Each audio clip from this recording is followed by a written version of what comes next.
Fala, queridão, fala, queridona. Estamos mais uma vez aqui no canal ObvioCast, no quadro Tiago 127. Conforme você mesmo sabe, o objetivo desse quadro é trazer para você as diversas modalidades que existem disponíveis do Estado, do governo, que nós podemos, como igreja, utilizar para poder ser referência na vida de crianças, jovens, adolescentes, e a gente consegue transformar essa sociedade através desse nosso envolvimento. Eu estava conversando antes da gente abrir as câmeras com o nosso convidado, falando até daquele filme que muitos de vocês já assistiram, já chamado A Forja. Esse filme ele mostra, né, um empresário que ele acaba contratando um funcionário e ele acaba discipulando esse funcionário. Então, isso vem conectado totalmente com o que a gente tem falado, porque existem diversas formas de nós servirmos de referência. Todo mundo pensa, quando se fala sobre abrigos sociais, fala, eu preciso adotar uma criança e eu não estou disponível para isso. Sim, adotar é uma das modalidades, mas não existe só ela. Existem várias formas de você se transformar numa referência e transformar a vida dessa criança, desse jovem, desse adolescente. E é isso que a gente quer conversar hoje. Hoje a gente vai falar sobre apadrinhamento afetivo. E para isso a gente trouxe o Fábio Barbieri, que está aqui com a gente. Fala aí, Fábio. Olá, boa noite. É um Tudo oi bem? geral para a galera aí. E aí, pessoal? É um prazer, Vamos estar aqui. Obrigado pelo convite, de poder compartilhar um pouco, né, dessa proposta aqui do município de Campinas, que é o apadrinhamento efetivo. O Fábio, ele é psicólogo, pastor, coordenador na Guardinha. Ele vai explicar para a gente o que é a Guardinha. Aqui tem muitas pessoas que não são de São Paulo e estão em outros lugares do Brasil, né? Até fora do Brasil, a internet permite isso, né? E a Guardinha, ela é uma organização social civil parceira em ações de apadrinhamento. É isso? Isso é um dos projetos e hoje um dos serviços que ela executa é o apadrinhamento afetivo. A Guardinha, ela é um nome, né, carinhoso que ela recebe. Ela é a Associação de Educação do Homem de Amanhã e ela tem o seu início já com o Rui Rodrigues, que foi o fundador, que ele tinha a guarda de automóveis dos adolescentes, dos jovens. E ele começou, então, com essa proposta de oportunizar para esses adolescentes, né, o aprendizado para encaminhamento do mercado de trabalho. E aí se iniciou, né, a educação do homem da manhã e com o nome Guardinha. Então, veio desses adolescentes que guardavam os carros e ele vendo essa necessidade que eles poderiam, né, se desenvolver de uma forma mais produtiva, ele iniciou esse trabalho há 85 anos, né? Então, já faz todo esse tempo que a Guardinha atua aqui em Campinas. E ela estendeu, né, a sua atuação com o acolhimento dentro da alta complexidade, da proteção de alta complexidade aqui de Campinas. Então, hoje ela tem 2 abrigos, ela executa 2 abrigos, 2 casas lares, família acolhedora e o apadrinhamento efetivo, que está envolvido tudo dentro da alta complexidade. Então, todas as modalidades ela acaba cobrindo ou tem modalidade que não é coberta?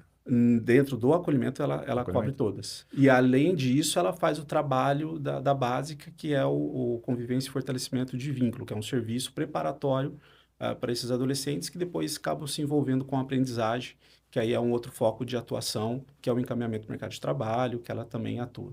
Cara, você é o cara certo para a gente conversar, porque permite a gente conectar as conversas que já tivemos com as conversas que ainda teremos. Então, acho que é bem interessante. A gente está bem envolvido nisso. Você trouxe Rony, um presente, eu trouxe né? aqui, né? Aproveitando esse momento aqui, a gente queria, né, trazer essas quizzes aqui para você. Mostrar para o pessoal aqui o presente que a gente está ganhando. 2 camisas aqui do apadrinhamento. Acordar, serviço complementar de apadrinhamento afetivo. Isso. Legal, eu vou ficar aqui para o pessoal poder ver certinho. Isso. E tem uma camiseta, tem 2 camisetas aqui também, que está falando do Acordar, do mesmo programa que a gente vai deixar aqui. Você vê que uma das coisas legais de fazer podcast é presentinho que a gente ganha, entendeu? Isso é legal, eu gosto. Cada vez estou gostando mais disso daqui, eu estou começando a ficar viciado. Não tem aqueles influencers que o pessoal fala assim, recebidos do dia? Mas eu vou começar a ter os recebidos também dos nossos convidados. Daqui a pouco eu tenho que colocar um partilheiro aqui, né? Cara, você sabe que eu estou com a ideia, a gente tem um lugar ali que pode ser que de repente vale a pena fazer isso, porque a gente está ganhando bastante mesmo, é bem interessante. Porque é uma forma, inclusive, de você estar com esse mural, trazendo a memória para todas as pessoas do nível de engajamento, pessoas que estão aqui e tudo mais, né? Já falaram até para colocar aqui um quadro de assinaturas, né? Sabe aquelas que o pessoal tem, geralmente, assim, aquelas paredes de restaurantes, geralmente? Sim. Eu falei, quem sabe, né? Ideias, Vamos né? lá, são ideias. Fábio, você tem o sobrenome Barbieri, é um sobrenome Isso. bastante conhecido, pelo menos aqui na região. Aqui falaram bastante disso, né? O Barbieri da minha família, ele vem de Catanduva, e Ariranha, que é a região de minha mãe que tem o Barbieri. Uhum. Ela veio na infância junto com o pai e o avô, que é meu bisavô, veio da Itália. Então, a gente tem essa descendência italiana, né? Então, tem uma grande parcela no sul. Uhum. Inclusive, semana passada, eu estava conversando com uma pessoa que eu estava negociando algo e ela falou, você é Barbieri? Eu falei, eu também sou Barbieri. Eu falei, a gente deve ser primo, Barato. então, né? Só que aí ela já é da região do sul e, né, os familiares dela são de lá. Eu falei, o meu é do interior de São Paulo. Ela está aqui em Mas Campinas, né? é origem italiana também, Origem ela? italiana. Então, muito possivelmente. Né? E aí, tem aqui, acho que em Barão, tem um bar, alguma coisa que é o Barbieri. Tinha um pesqueiro e um bar agora. Isso. Né? Ainda tem uma advocacia, um advogado bem famoso, né? Que é o Barbieri, o pessoal tudo perguntando, né? Se era parente. Eu falei, não sei, pode ser.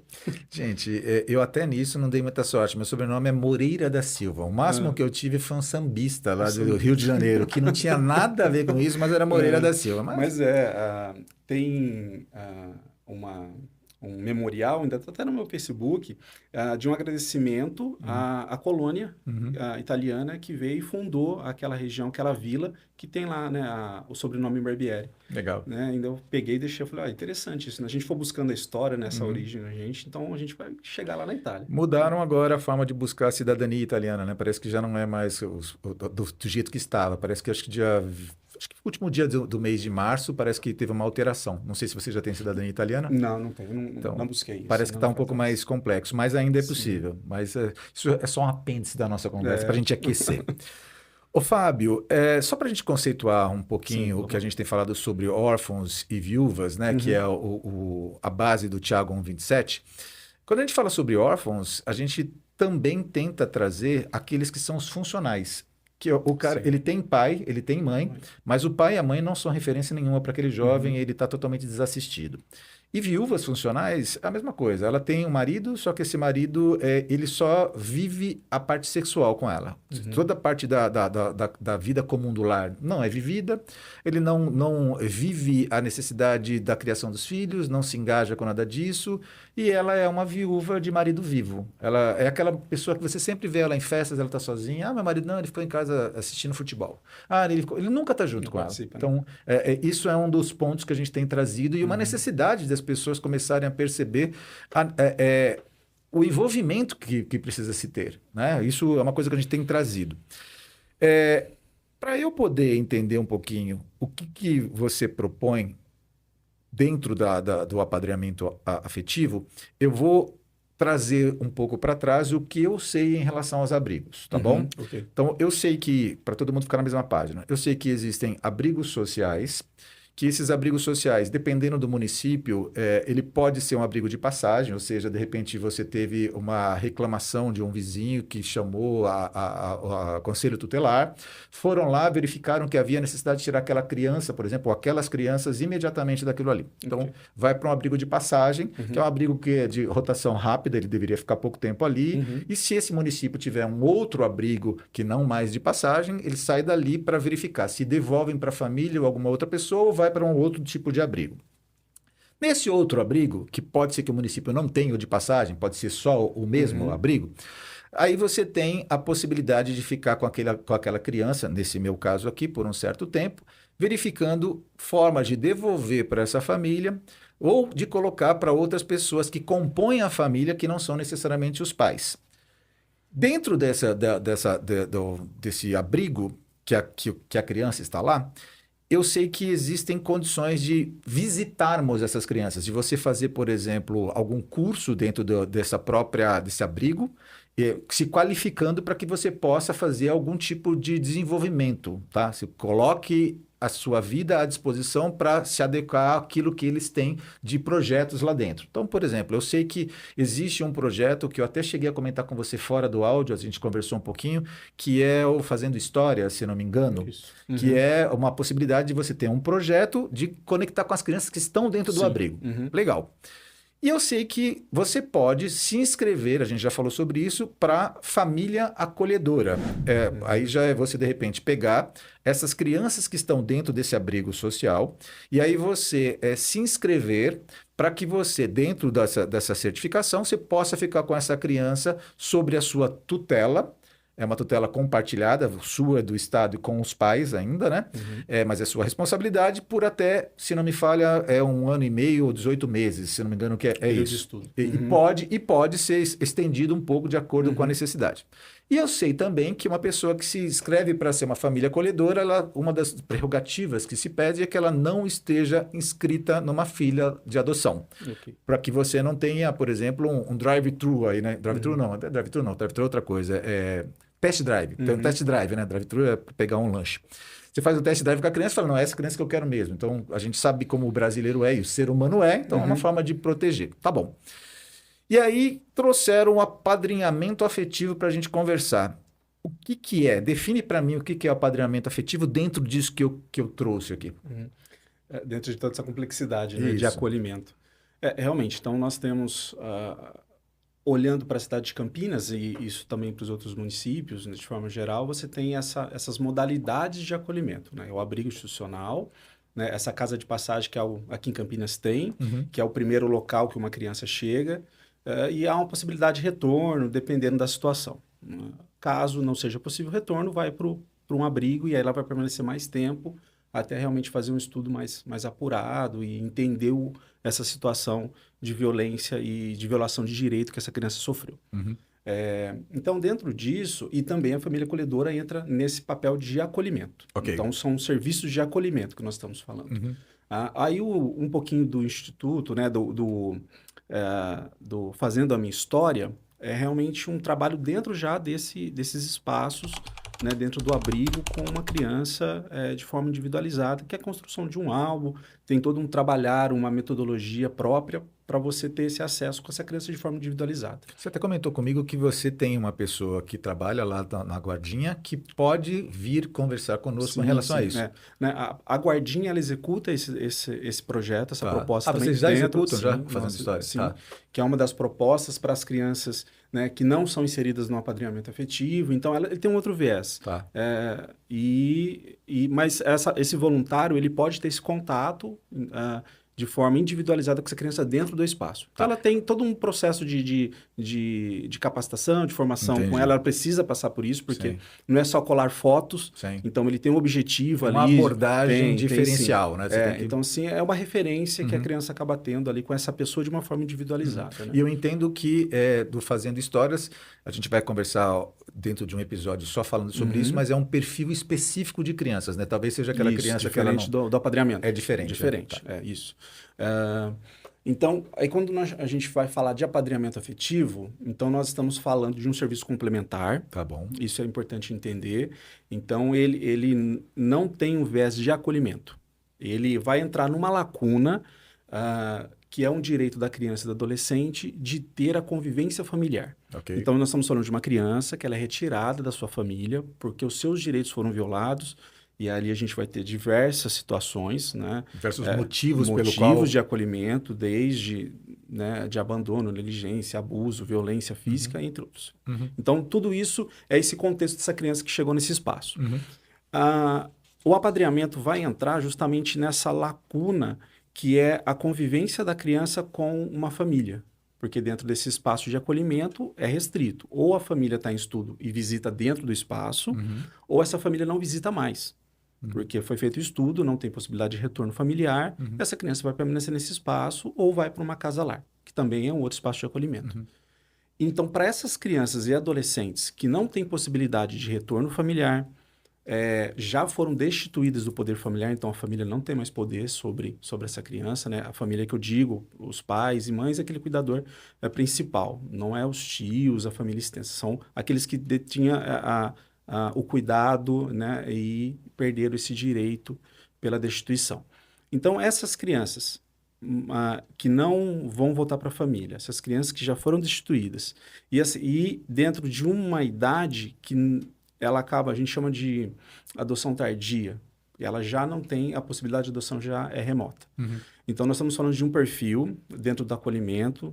Hoje, em Campinas, por volta de 400 crianças acolhidas, nós estamos pegando algumas crianças que têm esses perfis. E aí nós vamos entrar... 400 é o total que tem em crianças em Campinas. Em Campinas hoje. hoje. De hoje, abril de 2025. Isso. Tá, e quantos desses daí você acha? Uns 20, 30? Quanto é o... Então, ali, isso depende do estudo. Então, ao longo do ano, sempre tem criança entrando. A gente, porque senão vai pensar, eu quero ser um padrinho, uma madrinha afetiva, então eu vou lá porque tem uma criança. Não, tem um perfil para entrar no apadrinhamento. Então, ela precisa estar destituída, então isso é um aspecto. E o detalhe, ela tem que ter 7 anos. Ela só vai entrar no apadrinhamento afetivo a partir dos 7 anos. Antes dessa idade, então, o foco é família acolhedora, aqui no município, que é a primeira infância, e também dentro dessa idade a possibilidade de adoção é maior. Então, assim, isso é o estudo que tem e a portaria nossa que determina isso. Então, a partir dos 7 anos, se ela é destituída, se ela, mesmo não sendo destituída, às vezes não tem possibilidade de retorno familiar, vai ficar por um bom período acolhida. E se ela é maior, tem um pouquinho mais de idade, uma adolescente, então a adoção já é um pouco mais difícil. Então, para que ela tenha de novo o direito de ter a convivência familiar e comunitária, entra o apadrinhamento, que é uma forma de proporcionar para essa criança, para esse adolescente, essa convivência familiar que foi tirada dele. Mas essa criança, ela não seria objeto também de uma família acolhedora? Não pode? Não poderia? Sim, ela pode, porque a família acolhedora, tanto os abrigos quanto a família acolhedora, pelas normativas técnicas, é de 0 a 18 anos. Certo. Aqui em Campinas tem uma diretriz eu vou colocar diretriz assim, mas que se dê preferência para os bebês, para a primeira infância. Ok. Para a família acolhedora. Para a família acolhedora. Tá bom. Por que isso? Talvez a coordenadora poderia explicar um pouco melhor, mas só para o pessoal entender, né? Então, por que isso aqui em Campinas? E a gente precisa entender as modalidades. Porque assim, poxa, eu estou num outro estado e lá não é assim. A gente está falando de Campinas, né? As regras podem mudar de município É igual ao ao apadrinhamento afetivo, que ele é no Brasil. A normativa é para todo o Brasil. Tá. Então, todo município, pelo ECA, teria que ter um serviço de apadrinhamento afetivo. Só que as especificidades de cada atuação pode ser construída por cada município de acordo com a demanda e o contexto do município. Então, nesse sentido, a família acolhedora aqui de Campinas, ela tem esse foco da primeira infância, que tem muitos bebês. Então, para evitar que esse bebê vá para um abrigo, que ele está de 0 a 18, então você tem adolescente, tem criança e mais um bebê nesse espaço, né, se prioriza estar numa família acolhedora. Por isso que ele acaba não entrando aí para o apadrinhamento. E uma criança pequena, a gente sabe que a possibilidade de adoção é maior do que um adolescente.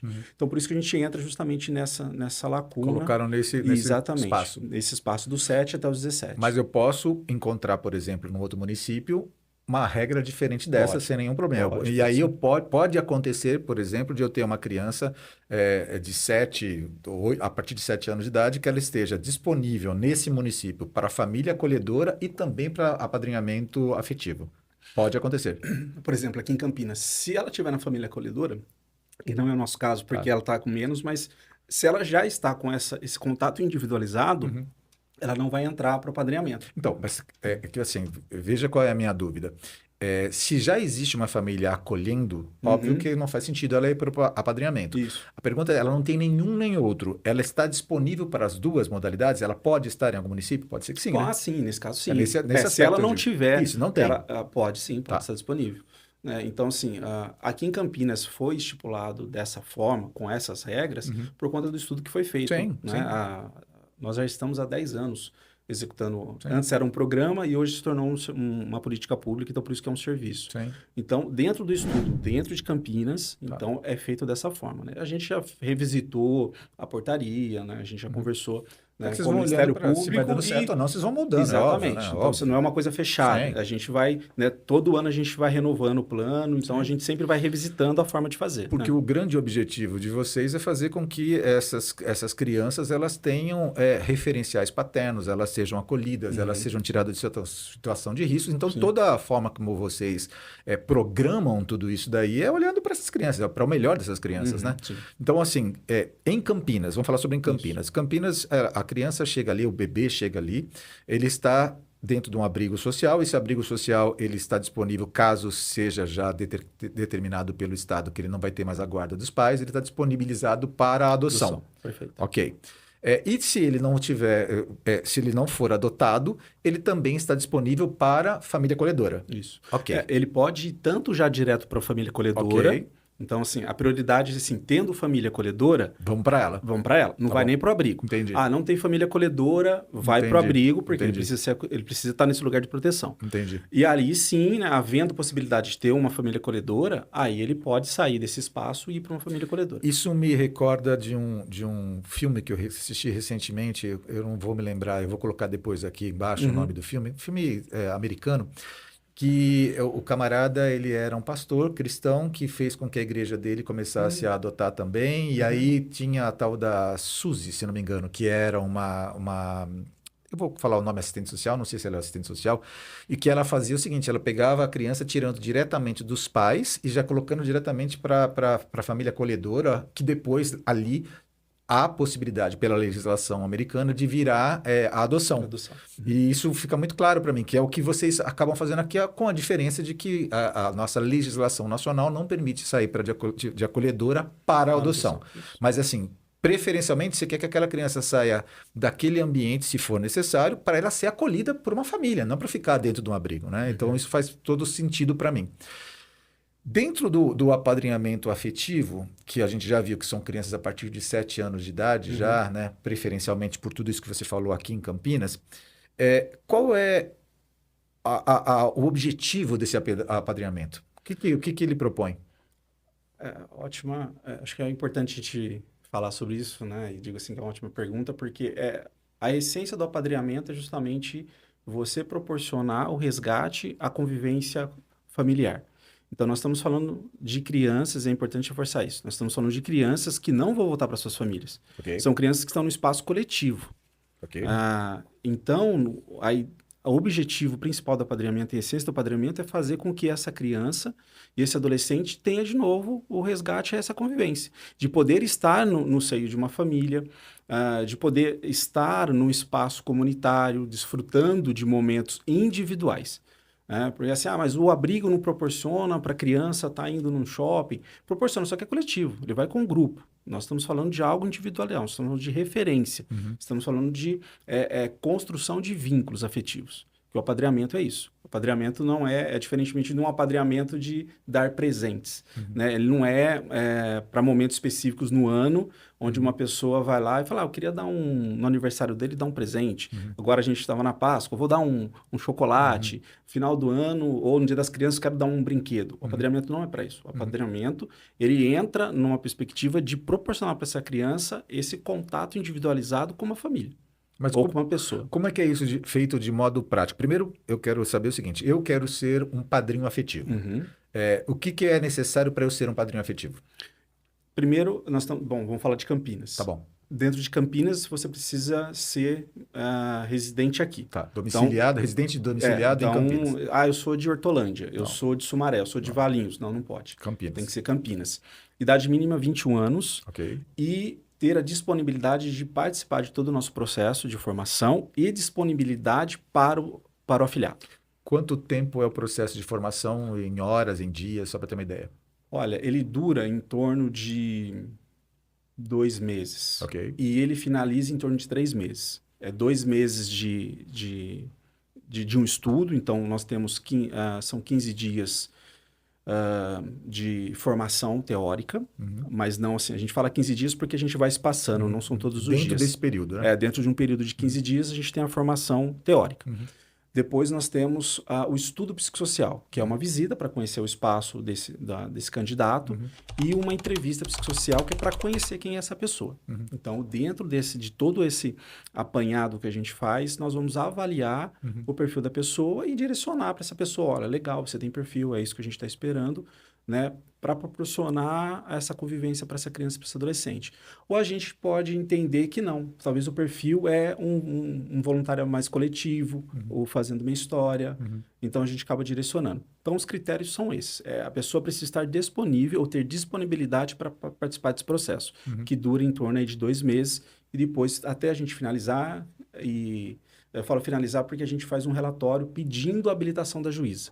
Então, não somos nós que damos a gente faz um estudo e emite o nosso parecer para a juíza, ela lê, ela entende, concorda ou não, e aí ela dá o parecer dela. Uma vez habilitado, então, aí a gente pode começar a iniciar o pareamento com uma criança, né? Que aí é esse contato individualizado com uma criança. Quando você está falando só para fazer um paralelo, Sim. você está falando de adoção, você acaba tendo uma estratificação de tipo de criança que você quer fazer a adoção. Um padrinho, ele define qual o perfil da criança que ele vai apadrinhar ou não? Sim. Isso é importante a gente falar também. Então, nós temos as crianças dentro desse perfil que eu falei. Então, as crianças são ouvidas. Todas as crianças que estão no apadrinhamento afetivo foram ouvidas se elas querem participar do apadrinhamento. E qual o perfil de padrinho que elas querem. Então, ela vai falando, a gente faz uma ficha. Os candidatos, eles também, após a habilitação, eles preenchem uma ficha, dizendo: olha, eu tenho interesse dentro do meu contexto familiar, uma criança, uma menina de 10 anos. Olha, eu aceito adolescente. Então, ele coloca ali o perfil que ele deseja também apadrinhar. Então, dentro desses 2 perfis, a gente faz uma análise dentro do que a criança tem expectativa e do que o padrinho. Então, essa primeira conversa, ela não tem contato presencial, para a gente realmente preservar a criança, para talvez, olha, não era isso, não queria ouvir afetivos ou desprezo. E aí é mais um trauma para essa criança, é mais um abandono, é uma expectativa frustrada. Então, a gente apresenta fotos e tem uma conversa com o serviço de acolhimento para ele apresentar um pouco de quem que é essa criança, né? O contexto de acolhimento, como que ela é dentro do serviço de acolhimento, e a gente faz isso com o afilhado. Olha, a gente tem um casal, a gente tem uma pessoa aqui que é de acordo com o que você falou. Ela é assim, assim, ela gosta, né, de esporte, ela gosta, é mais caseira, então a gente coloca isso para ele. Eu gostaria de conhecer. E da mesma forma o padrinho, já habilitado, fala: não, eu gostaria, é a criança que eu quero fazer o contato. A partir daí tem os contatos presenciais. Né? Esses contatos presenciais, como é que eles são realizados? São 4 contatos iniciais dentro do serviço de acolhimento, porque é um espaço onde a equipe do serviço de acolhimento vai poder conhecer o padrinho, né, e poder fazer uma análise de como está sendo essa vinculação. Porque são pessoas estranhas. Às vezes as pessoas vêm com uma expectativa muito grande de assim: eu vou doar amor, eu vou me dispor para uma criança, e a gente alinha as expectativas na formação, porque essa criança não conhece a pessoa. Então, pensa, essa criança vem de uma vulnerabilidade, de uma violência, de pessoas que diziam que amavam ela, dos seus cuidadores, dos seus pais, enfim. E aí, de repente, vem alguém dizendo que quer cuidar, que quer amar. Para elas não fazem sentido. Então, elas vão muito com o pé atrás. Então, a gente vai com muita cautela nessa aproximação de construção de vínculo que é feito dentro do serviço, no espaço, sim, que eles vão ter um momento, uma sala para eles estarem juntos, fazer alguma dinâmica, e aí eles iniciam, então, esse processo de vinculação. São 4 encontros, um por semana dentro do espaço. E precisa ser durante a semana, porque a equipe também que tem que estar ali olhando, observando, se tiver alguma questão também auxiliar, porque são os primeiros contatos, né? Passou essas 4 semanas, essa pessoa ela foi qualificada. E aí? Isso. Aí é uma avaliação que nós vamos fazer, né? O apadrinhamento também vai junto lá para fazer esse contato, para verificar esse primeiro contato. Após esses 4 encontros, então a gente volta a conversar. Na verdade, toda semana, quando tem encontro, a gente já vai fechando alguns relatórios, isso, né? E conversando tanto com o serviço quanto com esse padrinho. Depois que isso aconteceu, é emitido um termo de responsabilidade especial. Esse termo é um documento que dá uma segurança para o padrinho, um documento legal, para que ele possa sair com essa criança. Que aí começa, então, as saídas para um passeio, para uma saída, passar um sábado. Eu vou levar ele para comer no shopping, eu vou levar ele para um parque. Então, começa dessa forma, até chegar numa construção paulatina dele fazer o pernoite, que aí começar a passar final de semana, e não precisa ser todo final de semana, lógico que isso é combinado com os padrinhos. Tem padrinhos que têm uma disponibilidade maior, faz toda semana. Tem uns que vão fazendo conforme a sua disponibilidade. Mas o importante é que tenha o contato, né? A gente sempre pede que tenha o contato. Existe uma necessidade mínima mensal? Ah, sim. Não, a gente não constrói vínculo vendo uma vez por mês. Então, por isso que são uma vez por semana, você precisa ter esse contato. A fase de validação. De validação, dessa construção de vínculo. Ok. Porque ali já pode haver, não Pode teve ser, liga. não deu liga, né? E é melhor que se rompa nesse momento do que mais tarde, depois, não era bem isso. Porque aí a gente vai causar uma situação de trauma para uma criança que já teve isso. Então, isso vai sendo construído dessa forma, e conforme as coisas vão correndo, vão se desenvolvendo, as coisas vão avançando. Né? Não, mas a minha pergunta está ligada, mas passou as 4 semanas, a pessoa ela está buscando aquela criança várias vezes por mês, ok? Depois, por algum motivo, que esse ser humano que é o padrinho, começa a espaçar isso daí. Ele começa a ir uma vez por mês. Como é que é feito esse monitoramento desse vínculo posterior? A equipe do apadrinhamento, ela faz isso de forma constante. Então, o padrinho não fica solto lá. Então, nós vamos ligar para o serviço, vamos ligar para o padrinho. Como que foi o seu encontro? Ele vai justificar a primeira vez. A gente vai ter que entender, olha, essa semana eu não vou conseguir pegar, vou pegar daqui 15 dias. Aí ele não pega. Eu só vou conseguir pegar no outro mês. A gente vai intervir. A gente vai falar, essa não é a proposta, porque a proposta é realmente que essa criança tenha um contato com convivência comunitária e familiar com vocês. Você aceitou isso. Sim. Então, é feita uma avaliação, a gente conversa, a gente vai entender o porquê que isso está acontecendo. Não é que a gente vai desligar, a gente vai entender. Às vezes algo pontual, que foi aquele mês, mas a gente fica muito perto. Então, não é o que a gente não vai saber. Né? E até mesmo se for necessário, se teve alguma demanda familiar, alguma questão, às vezes são pessoas que têm... vai precisar ter um período de trabalho fora, depois vai retornar. Então, a gente constrói isso com o afiliado para que ele entenda que vai ficar ali esse tempinho. Só que o que a gente pede? Que faça pelo menos um contato semanal por videochamada, que ele converse por telefone, não fique desassistido a criança. Né? Então, assim, a criança sabe que naquele período vai ter uma situação de pausa, mas ele vai ter conversa por telefone, uma videochamada, para manter o vínculo. Não vou nem fazer isso. Aí é uma outra conversa, a gente precisa realmente avaliar se a pessoa realmente entendeu qual a proposta. Né? Ou se o momento da vida dela já não está dando para ela se dispor como ela se comprometeu no início. Né? Você tinha comentado sobre o perfil da pessoa ser a partir de 21 anos, e me ocorreu que também para a família acolhedora é um perfil a partir de 21 anos. Se um jovem com 21 anos de idade tiver as qualificações necessárias, se inscrever e fizer todo o acompanhamento, ele pode ser família acolhedora, como sendo um indivíduo, independente se ele é um casal homoafetivo ou não, ou hétero ou homo. Essa pessoa, ela pode se inscrever para as duas modalidades? Ela pode se inscrever para ser família acolhedora e também para apadrinhamento afetivo? Vou justificar melhor a minha pergunta. Se tiver, obviamente, as duas disponíveis, não faz sentido a pessoa se inscrever para os dois, tá? Mas, assim, digamos que ele está nesse momento procurando uma família acolhedora e, por misericórdia de Deus, não existe nenhuma criança disponível para a família acolhedora, só existe para ele ser padrinho afetivo. E ele se inscreve para a família afetivo? Ele pode se inscrever? Ele pode se inscrever. Nós não temos nenhum critério que vai dizer que ele não pode. Só que nós vamos fazer uma avaliação. E dentro dessa avaliação, a gente pode entender se ele vai dar conta disso. Por exemplo, de acolher uma criança que vai precisar de atenção e ainda está com um afilhado. Então, assim, qual que é a disponibilidade que ele vai dispensar para cada uma dessas crianças? Então, é isso que a gente acaba avaliando. Precisa, de certa forma, ter essa ideia de que é algo individual. Né? Então, a gente preza por isso. Essa criança que está no coletivo precisa sair do coletivo e ter algo individualizado. Então, assim, eu vou acolher uma criança, um bebê ou uma criança de 2, 3 anos e eu vou estar com uma outra criança de 10 anos. Então, assim, qual que é a individualidade, qual que é a atenção que ele vai dispensar para essa criança? Eu tenho um preconceito tá? Por eu não trabalhar com isso daí, eu tenho um preconceito, eu não acredito na humanidade mais. Quem está me vendo já sabe que eu já falei isso várias vezes. Eu não acredito na humanidade, eu acredito na humanidade transformada, né, por Cristo.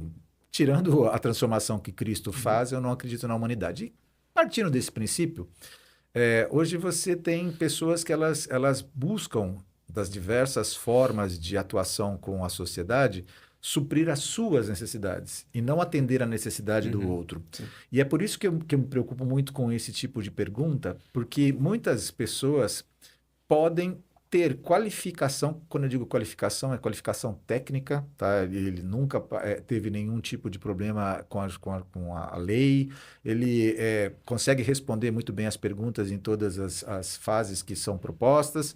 Ele não necessariamente tem uma disfunção psicológica, não estou falando desse camarada que tem uma disfunção, não.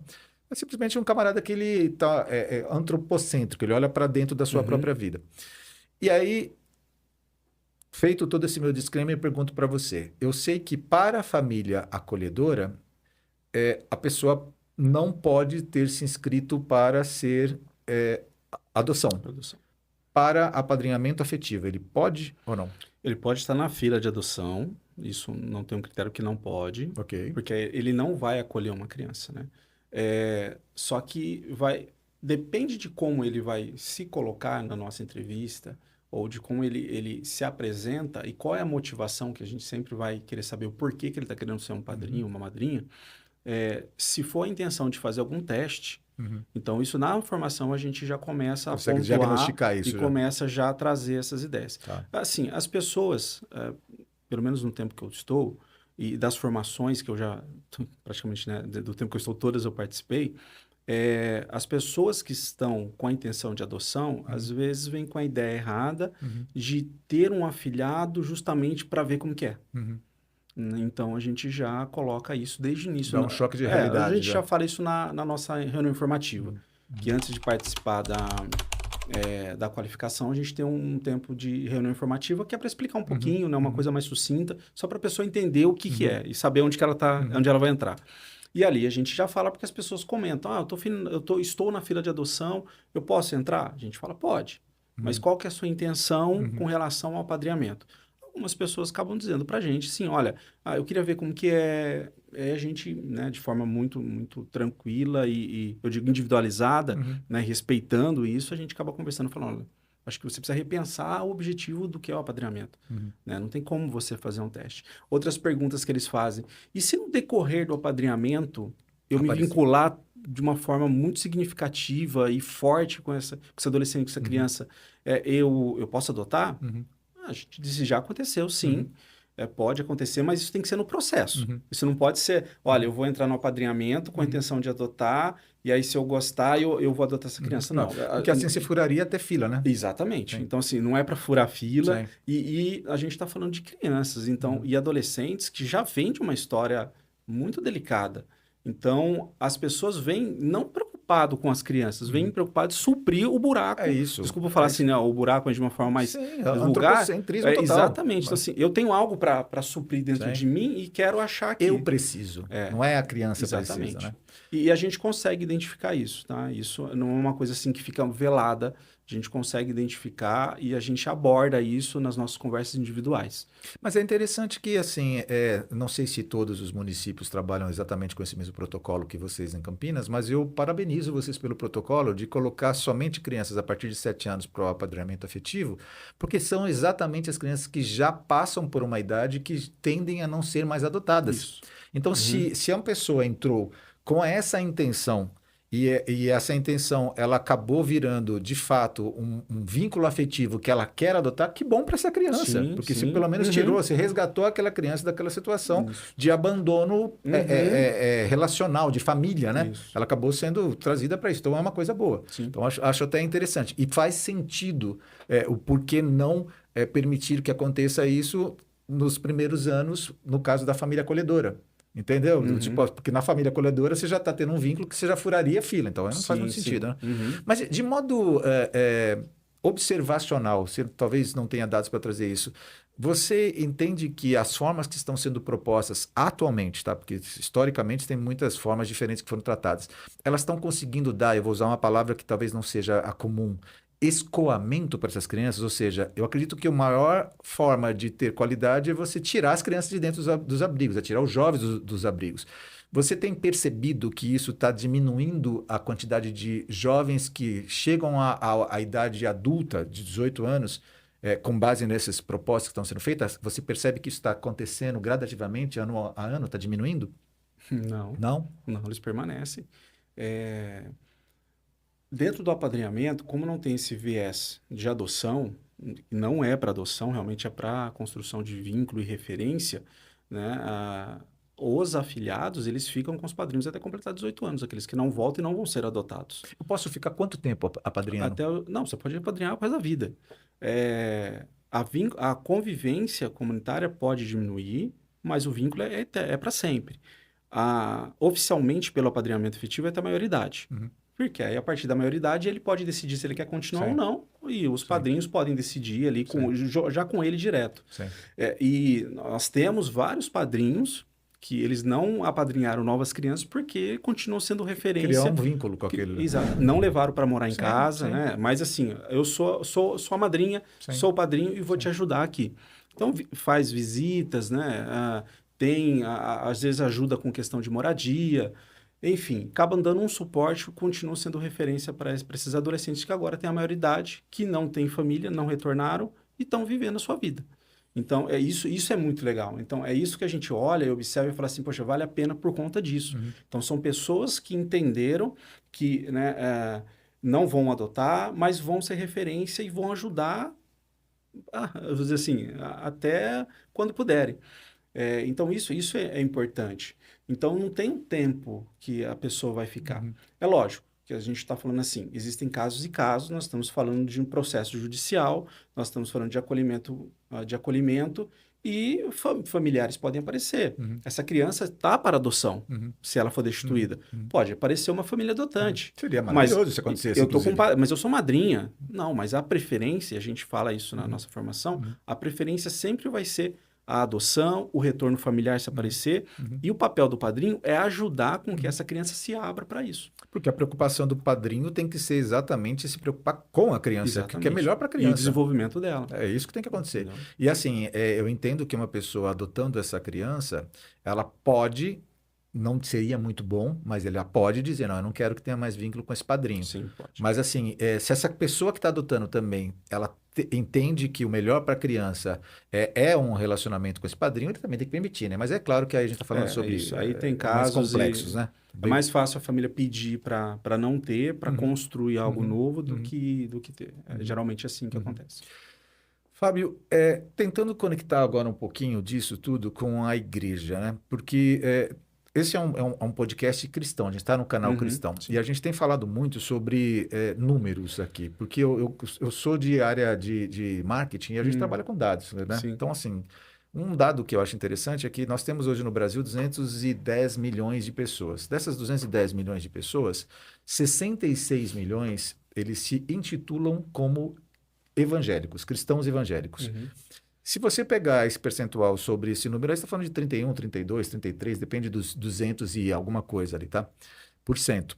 E quando você fala sobre cristãos católicos, você está falando de 89% da população brasileira. Mas vamos pegar só os evangélicos, que são 66 milhões. Primeiro que eu sei que desses 66 milhões, são muitos que são nominais. A gente está vivendo aqui no Brasil uma novidade, né? Que a gente não tinha até algum tempo atrás, que era o cristão nominal. O cara, ele fala que é cristão, é o crente não praticante. Antigamente tinha o católico não praticante, hoje você tem o crente não praticante. Sim. E dentro dessa modalidade, você também tem os cristãos que eles são os desigrejados. Ele é praticante, porém ele é praticante num nível menor do que aquele que vive na igreja e tudo mais. E ele tem todo um speech de por que ele é assim. Ele até acha que ele é mais maduro do que os que frequentam lá. E não é esse o nosso objeto da conversa. O objeto da conversa é tentar o seguinte. Eu percebo que a maioria das pessoas que eu converso das igrejas, e eu tenho bastante contato, eles não têm ideia do que é isso que a gente acabou de conversar. E aí a minha pergunta é, por que tantas igrejas desconhecem ou ignoram esse tipo de missão? Onde é que está a igreja nisso? Olha, é uma pergunta difícil de responder. Se você me perguntasse quantos evangélicos procuram pelo apadrinhamento, eu vou dizer que nós temos, sim, pessoas que são evangélicas, que são padrinhos, que apadrinham, que são madrinhas e padrinhos, tanto católicos quanto evangélicos. Mas não a totalidade. E as pessoas que acabam buscando também não são a totalidade. Que a gente acaba, né, conversando, às vezes não tem religião, às vezes tem um outro viés religioso, e eu não percebo um envolvimento muito grande da questão de, mas e as comunidades evangélicas acabam se envolvendo? Não, de forma institucional, não. De forma individual, talvez alguma pessoa de alguma comunidade entende que poderia contribuir dessa forma, mas institucionalmente não. Então, as igrejas se abrem para que a gente possa conversar, falar sobre o que é o apadrinhamento, divulgar a proposta, mas o retorno é muito pouco. Eu trouxe outras pessoas para conversar aqui que me disseram que existem igrejas que permitem, quando você bata na porta delas para poder fazer essa publicização do Sim. trabalho, eles permitem isso. Mas não existe uma busca das igrejas por isso. Isso acontece com você também? Ou seja, você como coordenador desse projeto, você procura dar publicidade para que as pessoas possam se engajar. E isso não só para igrejas evangélicas, para qualquer Não, de local forma onde tiver geral. seres humanos. Sim. Mas vamos pensar, já que eu estou num No podcast viés, cristão, né? Sim. Se você bate, você, entidade, Sim. procura igrejas evangélicas e essas igrejas evangélicas, elas abrem as portas para fazer esses programas? Sim, sim. Até hoje eu não tive dificuldade, nem anteriormente o pessoal que estava antes de mim tinha essa dificuldade. Tá. Tinha essa facilidade, então assim, ele se dispõe dentro das suas programações, enfim, só que o engajamento das pessoas com quem a gente conversa é muito pouco. Entendi. Então assim, a gente pode visitar 10 igrejas, 1.000 pessoas. Mas o quanto você consegue efetivamente... Sim, vou dizer, se vier 10 pessoas. Entendi. E eu entendo que isso é um perfil do município de Campinas. Se nós formos numa igreja e falar assim, olha, nós precisamos de uma campanha para levantar leite, porque o abrigo lá está precisando de leite, de fralda, a gente vai conseguir de uma forma muito, muito rápida. Agora a gente está falando de recurso humano, está falando de disponibilidade de alguém. Sim. E aqui a gente tem uma dificuldade, porque para ter a vinculação com uma criança, um adolescente, essa pessoa precisa ter tempo, precisa se doar, precisa se dispor. Aí a gente começa a enfrentar algumas barreiras. Talvez as pessoas falam, não quero problema, ou às vezes não tem esse entendimento de que pode contribuir, que é realmente, a gente for pensar dentro desse viés cristão e tudo que Jesus nos ensinou, a gente vai entender que a gente poderia contribuir muito com os outros. Mas eu percebo que as pessoas estão envoltas dos seus problemas, das suas lutas, as igrejas estão voltadas para si, para essa questão de resolver os seus problemas, ou eu vivo dentro de um contexto que fala muito sobre revitalização, né? Eu sou de uma igreja histórica, então a gente trabalha e tem pensado muito questão de revitalização, então você precisa cuidar dos que estão para depois olhar para os de fora. Isso é uma barreira que a gente enfrenta. Então, hoje em dia, eu tenho abertura para falar, mas tem pouco engajamento. Mas isso é uma coisa que eu me permito falar e peço para que você faça uma cara de alface para que não tenha nenhum tipo de emoção demonstrada, mas assim, nós temos igrejas gigantes em Campinas, igrejas grandes, igrejas que, inclusive, algumas delas nacionais, que estão com sua sede aqui em Campinas. E me choca, cada vez que eu falo sobre isso daqui, perceber o quanto nós, da igreja cristã, independente da denominação, nós não olhamos para a sociedade, como a gente está olhando somente para os nossos próprios umbigos, como é que a gente está olhando apenas... A gente está se comportando exatamente como as pessoas do mundo, essa é a verdade. De modo prático, a igreja hoje se comporta exatamente com a sociedade, como a sociedade se comporta uns com os outros. Não há diferença alguma. No máximo, você tem algumas pessoas, e aí estão falando do indivíduo e não da instituição, que está fazendo alguma coisa diferente. Mas as instituições, elas estão com foco totalmente diferente disso. Eu acho que essa é a minha chamada de atenção, para que a gente perceba um pouquinho o que a gente está fazendo, né? Ontem, por exemplo, nós chamamos aqui no Instituto um missionário que trabalha em países que a igreja é perseguida. Uhum. E ele fez um comentário fantástico num determinado momento, que ele viu num determinado culto uma pessoa cega de nascença sendo curada, e aí as pessoas que estavam com ele fizeram ela se acalmar e ficar quieta, porque estava atrapalhando o culto. Ele achou que eles foram até um pouco rude com essa pessoa. No final, eles abriram, no caso era Paquistão, para que essa pessoa pudesse lá na frente contar o que tinha acontecido e por que ela tinha Uhum. feito todo aquele alvoroço. Ela contou que ela tinha sido curada, mesmo assim ela pediu perdão para a igreja por ter atrapalhado o culto ali, e aí ele pensou que ele tivesse traduzido errado. Aí ele pediu para o intérprete dele repetir as palavras, ele repetiu as palavras, e aí ele falou, mas peraí, por que vocês não se alegraram com tudo isso? Ele falou, não, a gente se alegrou, mas a minha pergunta é para você o seguinte, isso aqui acontece todos os cultos aqui, no Brasil não acontece isso todos os cultos? E essa pegada mostra o seguinte, o que aconteceu com o Jesus da gente? O Jesus de Campinas é diferente do Jesus de Paquistão? O Jesus da igreja perseguida é diferente do nosso Jesus? Acho que cabe uma reflexão aí do que a gente está fazendo Uhum. com a nossa vida cristã e acho que cabe uma extrapolação, que não é esse episódio que nós vamos trabalhar, mas assim, cabe essa reflexão para as Sim. pessoas do que nós estamos fazendo. E uma das coisas interessantes é que cristãos são pequenos cristos, né? As pessoas elas viam uma atitude naquelas pessoas Uhum. que era a atitude que o seu mestre Jesus tinha. Então era uma forma até de você pejorativo falar lá, o cristãozinho, era dessa forma. Uhum. Só que a igreja ela tinha um comportamento social do primeiro século totalmente diferente da igreja que nós estamos hoje, aqui em 2025. É, e a gente percebe que a igreja, inclusive, era um local que as pessoas que não eram da igreja, elas procuravam essas pessoas para ajudar socialmente. Uhum. Isso me choca muito, porque eu sou da igreja. Eu não estou falando de alguém que eu não vivo, eu não estou falando de eu faço parte de uma instituição, tá? E assim, isso é uma provocação. Eu acho que assim, a gente pode ter muitos pastores nos assistindo, a gente tem muitas pessoas das igrejas, eu acho que a gente tem que se provocar um pouco. Tudo bem que eu não consigo mudar a minha instituição, eu não consigo mudar a minha denominação, mas eu preciso me mudar, Sim. né? Eu preciso perceber o Exatamente. que eu posso fazer sobre Uhum. isso. Se você perguntar para mim se eu quero ter uma criança, um adolescente na minha casa, sendo que eu estou com 54 anos de idade e a minha casa é super tranquila, eu posso ficar na minha rotina? Não, não quero isso daí. Eu não Uhum. quero isso daí.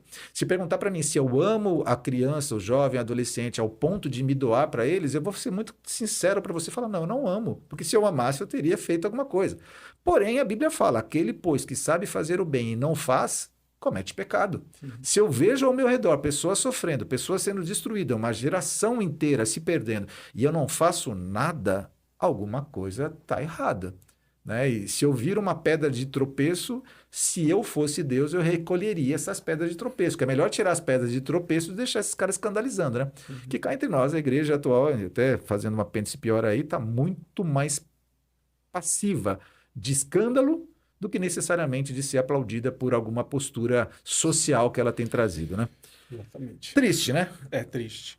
Assim, por um outro lado, algumas instituições, eu digo instituição, eu digo igreja, né? Estou dizendo, Uhum. né? Então, não individual, mas a igreja como O instituição nome, a é denominação. denominação. A Uhum. denominação, algumas, não vou dizer todas, mas eu percebo que elas acabam se envolvendo, mas sempre dessa forma mais coletiva, desses eventos mais pontuais, Uhum. né? Mas a gente, dentro desse recorte que a gente está falando, Uhum.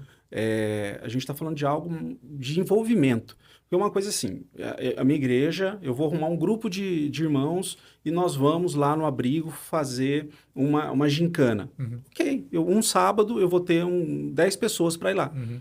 Só que não é isso que essas crianças precisam. Só isso. Uhum. De um momento de lá, de fazer uma gincana. É bom, é importante para elas, sim, mas a gente está falando de algo que é muito maior do que É isso. construído constantemente e Ah, até o ponto de que é formar um esse relacionamento, né? envolvimento que é falho. Porque, assim, é uma coisa coletiva e com todo mundo. E aí, quando você faz essa reflexão, olhando assim, mas espera aí, e como que eu posso contribuir? Então, pô, eu estou num grupo de 20 crianças, e dentro desse grupo de crianças vai ter 3 que estão no apadrinhamento afetivo. E ela não vai ser apadrinhada. a pessoa talvez vá ouvir e falar, olha, vai numa instituição, geralmente as instituições falam, ó, a gente tem um apadrinhamento, a gente trabalha isso, né, a gente tem um curso, você pode contribuir de tal forma. E as pessoas acabam se envolvendo nisso e contribuindo. Mas sempre a gente percebe que é uma contribuição mais coletiva. E aí, quando você traz para esse individual dessa ação, a gente acaba se perdendo. E aí você vê que assim, a gente não tem um envolvimento tão grande da cristandade, né? Mas o que é mais bravo dessa história é que, assim, nós falávamos fora do ar sobre o discipulado, né? Igrejas históricas, igrejas reformadas, as tradicionais, do qual nós fazemos parte, elas têm o trabalho de discipulado, né? Você tem, geralmente pega um grupo de 2, 3 jovens ou adultos, ou seja, quem for, e uma pessoa mais madura na fé, discipula ela e você tem várias ferramentas para poder trabalhar isso. E isso, basicamente, requer que você tenha encontros, pelo menos semanais, né? Para que você tenha isso como uma constância e você acompanhe essa pessoa. Você não vai pastorear ela, você é vida com vida. Na verdade, é ferro com ferro se afiando, né? E é também a mesma coisa que acontece quando uma pessoa vai na igreja. A pessoa que vai na igreja, ela vai para encontrar pessoas com problemas, porque é exatamente nos problemas que ela é tratada por Deus para que ela possa ser polida. Né? Você não vai fazer um polimento em alguma coisa com uma esponja macia. Você pega alguma coisa que tenha condições de fazer com que aquilo tenha uma astringência. E assim funciona na igreja. Então, pessoas maduras entendem que a única forma de você ser polido é você estar junto com pessoas que vão te maltratar, que vão fazer besteira, para que você possa se qualificar conforme está em Mateus 5. Você ser realmente uma pessoa, uma nova criatura no sentido de esvaziar-se, né? De você ser um pobre de espírito. Pobre de espírito é justamente o contrário de ser orgulhoso, né? O rico de espírito é aquele cara, não, eu não deixo. Não, preciso disso, você tem que ser isso, você precisa ser isso. Você quer vir após mim? Toma a sua cruz e me segue. Você tem que morrer todos os dias. E quando eu vejo tudo isso daí, eu falo, cara, é uma modalidade que permite que nós discipulemos, que permite que nós tenhamos relacionamento, que nós moldemos, que nós transfiramos para essa pessoa aquilo que nós cremos, que a gente se torne uma referência para essas pessoas. E aí a gente quer ganhar o mundo, a gente está querendo falar que a gente quer que as pessoas se conheçam a Cristo. Cara, eu vou ser franco com você. Eu gostaria que você, espero que esteja me olhando nos meus olhos, reconheça que você é um falso, porque eu sou um falso. Eu reconheço que eu sou um falso. Porque se eu não me preocupo com isto, eu estou sendo falso, gente. Não tem condição alguma. Então, se eu pego o segundo mandamento das Escrituras, é amar o meu próximo como a mim mesmo, como é que eu vou amar o meu próximo se eu estou me lixando para o meu próximo? Ele que fique lá, ele que fica num abrigo, ele que viva a vida dele.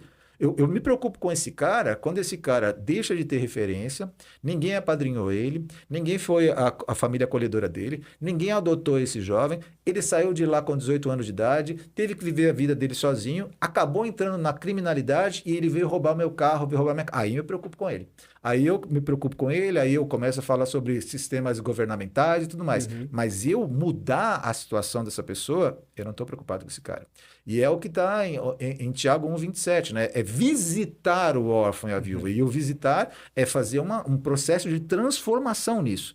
Eu me aqueço com essa conversa, porque eu estou trazendo vocês aqui para a gente conversar sobre esse tipo de coisa, e eu vou confessar um negócio para você. É ridículo até o número de pessoas que assistem. A gente tem vários quadros. Este quadro específico é um dos que tem menor consumo.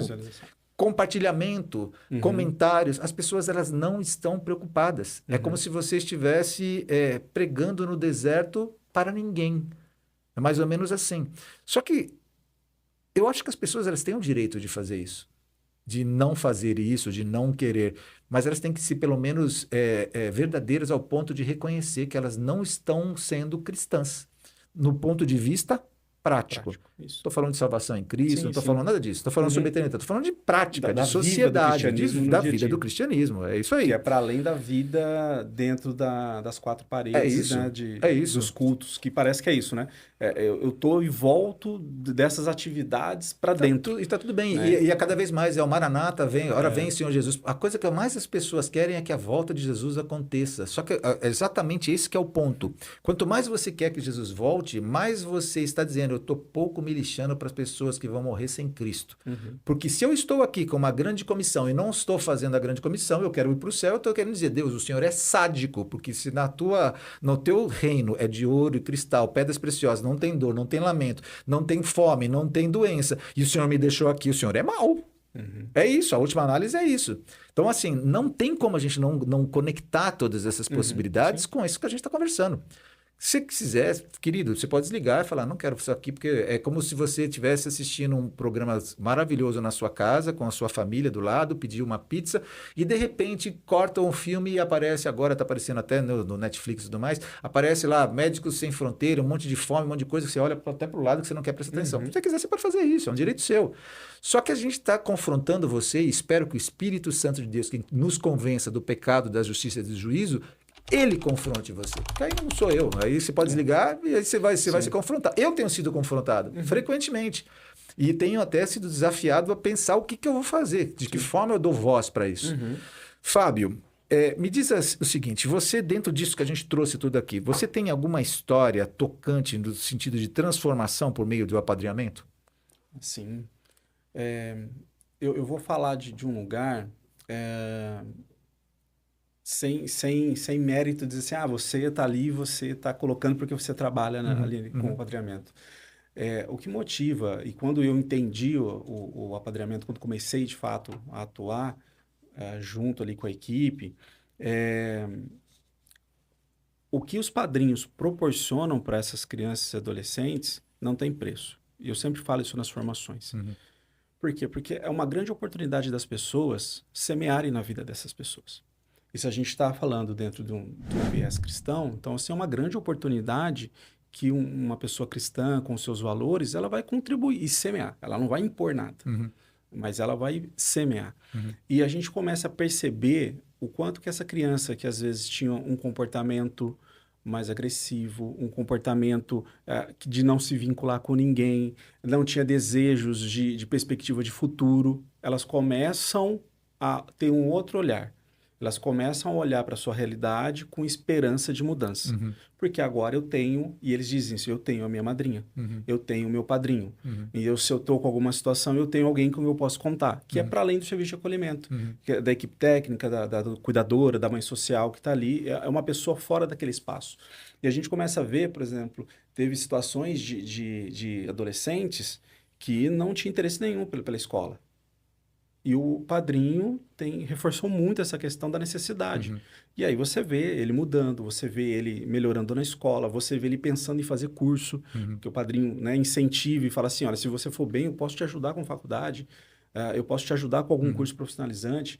Então você vê essa mudança, você vê o interesse daqueles que são cristãos, que trabalham essa questão de cura, uhum, né, da sua autoimagem, uhum, de se valorizar, o quanto que eles começam a mudar o comportamento deles. uhum. Então, não é um caso que assim que chama atenção. Há vários. Todos Se você, eles, na verdade, assim, todos eles todos fazem isso, tá? eles fazem isso, né? E aí você traz isso para um viés cristão, o quanto que dentro dessa realidade de comportamento, de vida, de perspectiva, de mudança de comportamento, adolescentes que tinham meninas que tiveram, né, foram tocadas de forma inadequada, às vezes abusadas, e a relação delas estava em volta disso.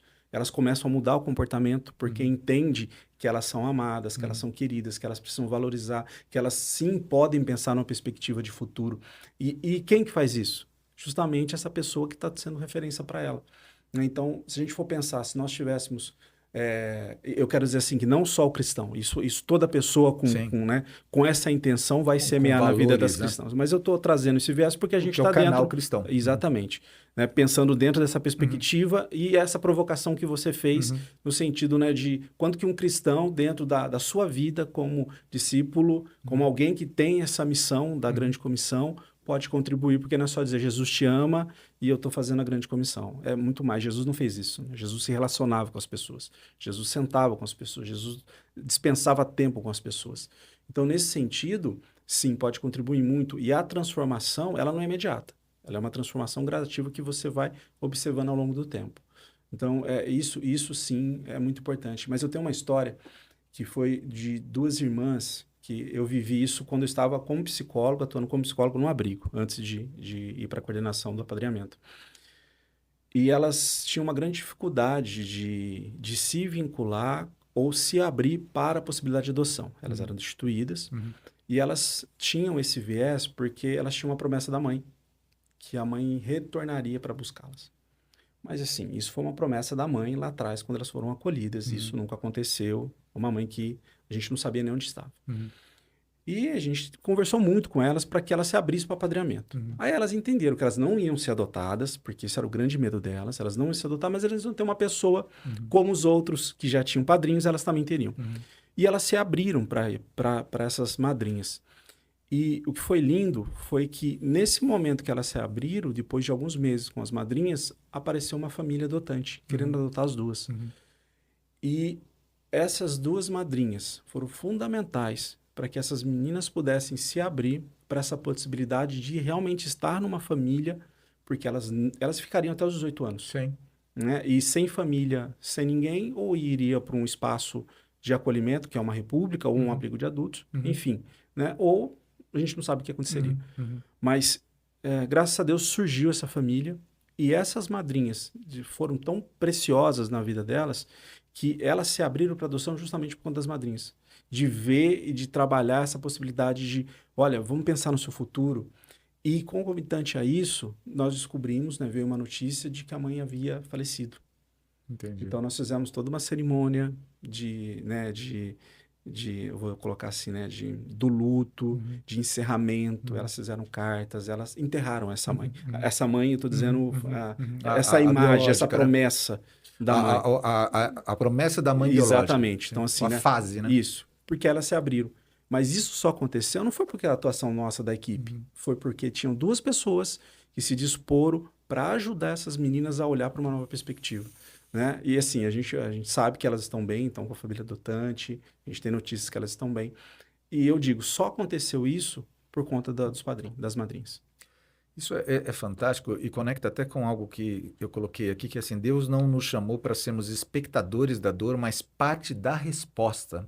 Porque assim, o que a gente está fazendo aqui não é trazendo apenas a realidade das pessoas que estão à margem da sociedade, que estão nos abrigos, que estão... É você perceber que a gente pode conectar a nossa história com a história dessas pessoas e transformar, trazer uma resposta. Não é somente olhar a dor deles. E assim, eu acho que é interessante o que você acabou de falar sobre perfil de cidade, né? E aí eu posso colocar a cidade de Campinas e talvez algumas cidades ao entorno, não vou colocar toda a RMC, mas parte dela, que é um público que coloca a mão no bolso fácil para poder ajudar socialmente. Sim. Mas esse é um caso de que não é dinheiro, não é uma questão de dinheiro, tá? Assim, que bom que você possa fazer essa ajuda financeira, mas muito mais é que você contribua efetivamente com o teu tempo, com a sua vida, né? É isso que você precisa fazer.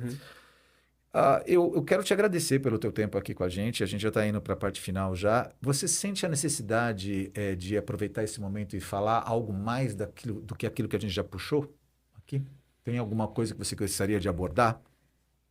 Olha, Rony, talvez reforçar essa ideia da pessoa se dispor, que é muito mais do dinheiro, é muito mais do que uma doação. Né? E não dizendo que, mas eu já faço algo, eu já contribuo.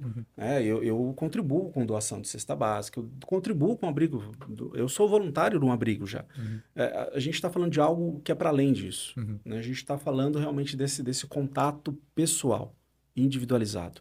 Então, reforçar essa necessidade. Hoje, se a gente vai olhar para poxa, como que eu posso ajudar Campinas, o município que eu estou, dentro desse recorte que a gente está trazendo? Né? Porque a gente fala de criança em acolhimento, ele vai muito além disso. Nós estamos falando que o Estado falhou, porque se essa família teve alguma situação de violação do direito dessa criança, provavelmente essa família também teve alguma situação de violação, que não foi suprida em alguma das suas necessidades. A sociedade falhou. E se a gente for olhar para isso, nós estamos falhando. Porque se uma criança, pelo ECA, ela precisa ser cuidada pelo Estado, pela sociedade e pela família. E se a família está violando, é porque a sociedade errou, é porque o Estado está falhando. Então, de alguma forma, nós temos culpa nisso. Porque se nós estivéssemos fazendo o nosso papel, e aí eu trago agora, aproveitando isso, né, e falando de um lugar também cristão, em qual eu estou, em qual eu cuido de pessoas, dizendo, se a gente estivesse fazendo muito mais em prol do outro, e não só olhando para um Deus que resolve o meu problema, mas assim, cuidando também e se dispondo para o outro, nós teríamos uma cidade com menos crianças em abrigos, menos situação de vulnerabilidade, vamos pensar, menos diferenciação de classes econômicas, porque Campinas é uma cidade rica, porém ela é a maior na questão de diferenciação de vulnerabilidade. Então você tem uma cidade rica com muita gente pobre. Extremo opostos. Exatamente. Então você tem uma pouca parcela rica e você tem uma grande parcela numa situação realmente de vulnerabilidade, dificuldade. Então, assim, você olha Campinas e fala, uau, não é uau. Olha para Campinas com outras lentes. Você vai ver o quanto que a gente pode contribuir, o quanto que a gente pode fazer. E às vezes a gente precisa estar lá na base, e às vezes são famílias que estão na sua igreja. Talvez uma coisa que você não perguntou, mas se você perguntasse assim, existem crianças no apadrinhamento que são cristãs? Existem? Se eu dizer para você que sim, que conhecem Jesus, que as famílias vão na igreja e foram as famílias que violentaram essa criança ou violaram o direito dela, e você fala de Jesus para elas, elas sabem. Se você cantar um hino, elas sabem cantar. E aí a gente está falando, não estamos falando de gente que não é cristão. Estamos falando de gente que já ouviu sobre o evangelho. E provavelmente no espaço que ela estava, ela não foi cuidada. Percebe como que isso vai gerando? Sim. Então a gente está falando de um lugar onde essa criança está, mas quantas coisas aconteceram antes para essa criança estar nesse lugar? Então a família, de certa forma, não é totalmente culpada. Ela também, a sociedade também tem parcela. E aí eu vou dizer, a igreja também tem parcela. A sociedade evangélica, porque se essa família pertencia a uma igreja, e se essa família ela errou, ok, onde está a comunidade desta igreja para poder ajudar essas crianças? Quem se levanta de apoio para essa criança que teve essa situação, que está numa casa de passagem ainda sem vir para o abrigo, por que ninguém se dispõe para dizer, olha, eu estou aqui, eu me disponho, eu quero ajudar? Eu vou dizer que não são todas as pessoas, realmente, né? Como você disse, cada um... Mas assim, a gente está falando de uma grande quantidade de pessoas. A gente poderia ter uma parcela maior de pessoas de forma individual fazendo isso. Fábio, eu acho que assim, eu sou o cara dos números para isso. Se a gente está falando de 66 milhões de evangélicos no Brasil, numa população de 210 milhões, e essa sociedade que nós estamos vivendo, e por sociedade eu posso colocar aqui sociedade médica, sociedade política, sociedade religiosa, ela está podre, destruída da forma como está, e perdoe-me, eu coloquei a igreja no meio disso aí, eu poderia colocar centenas de exemplos aqui para você perceber o quão ridículo tem sido o comportamento de algumas instituições religiosas, de algumas denominações, e não sou ridículo porque eu acho que está, porque a Bíblia coloca, a Bíblia como regra de fé e prática, você percebe que não tem nada de Bíblia naquilo que as pessoas estão vivendo, né? E aí a gente fala o seguinte, cara, se isso está acontecendo em todos os níveis, nós estamos permitindo isso. E o que eu gostaria de encerrar isso com uma reflexão interessante, porque a maioria das pessoas que eu convivo são pessoas que defendem que o Estado não pode ser Estado grande, o Estado tem que ser menor, porque o Estado, inclusive, acaba atrapalhando o empresário, o empreendedor e tudo mais, o que, inclusive, eu concordo, não gosto de Estado máximo, não gosto de Estado maior. Só que quando a gente fala sobre estas causas sociais, aí a gente delega para o Estado a responsabilidade que é nossa, que nós deveríamos fazer. Então a gente tem que ter a mesma regra de fé também para isso, né? Se eu quero que o Estado seja menor, que ele se intrometa menos na minha vida, que ele tire menos dos meus impostos, então eu preciso me envolver mais socialmente. Eu preciso, então, me doar um pouco mais, né? Cara, eu quero te agradecer pelo teu tempo, tá? Pela conversa que a gente está tendo aqui. É uma conversa madura, para pessoas maduras. E eu peço para as pessoas que estão assistindo a gente que façam aquilo que é necessário ser feito para que nós tenhamos uma transformação social. E também nos ajudem, porque você sabe que a gente está aqui no canal ObvioCast, mas nós somos uma ferramenta de comunicação do Instituto OPDO. Então, curta, comente, compartilhe. Todos os nossos episódios hoje, nós temos patrocinadores, e esses patrocinadores são patrocinadores que estão tendo o ROI social. O que é o ROI social? Eles estão entendendo que, ao invés de eles terem o retorno sobre o investimento do patrocínio deles, eles vão ter um retorno social com o patrocínio deles. Então, eu peço para as pessoas que estão nos vendo aqui que, na medida do possível, consumam produtos destas empresas que nos patrocinem. Vamos retroalimentar uma corrente do bem, para que a gente possa cada vez fazer mais bem, mais bem, mais bem. Isso é necessário para que a gente tenha uma transformação dessa geração que a gente tem aqui do lado, né? Que nós sejamos sal, que nós sejamos luz. Fábio, muito obrigado pelo teu tempo aqui com a gente. Te agradeço até pelos presentes também.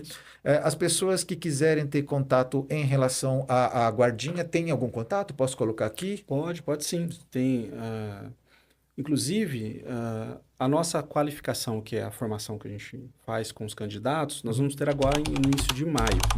Então, aproveitando, se alguém tiver interesse, falar assim, poxa, eu queria participar, eu queria saber um pouquinho mais, eu vou deixar o telefone, o WhatsApp do apadrinhamento, Tá bom. e você pode entrar em contato agora, esses dias, e você vai falar comigo e a gente pode ali conversar, fazer um esclarecimento breve para você poder participar já desse momento de formação. A próxima formação é só em agosto. Entendi. Então, a gente faz a cada 3 meses, né? Porque a gente capta o número de pessoas, faz a formação e aí tem aquele período de estudo que a gente precisa finalizar com essas pessoas e iniciar uma nova formação. Então, a gente poderia aproveitar já esse momento agora, de maio, que é só que assim, começa terça-feira. Então, você tem que correr, já tem que mandar o contato, entrar em contato, eu vou responder, vou te atender e aí a gente consegue, você já consegue entrar agora. Se eu sou uma igreja e quero convidar você para poder falar sobre isso na minha igreja, tem essa possibilidade? Sim, pode. Aí, pelo mesmo contato, você pode...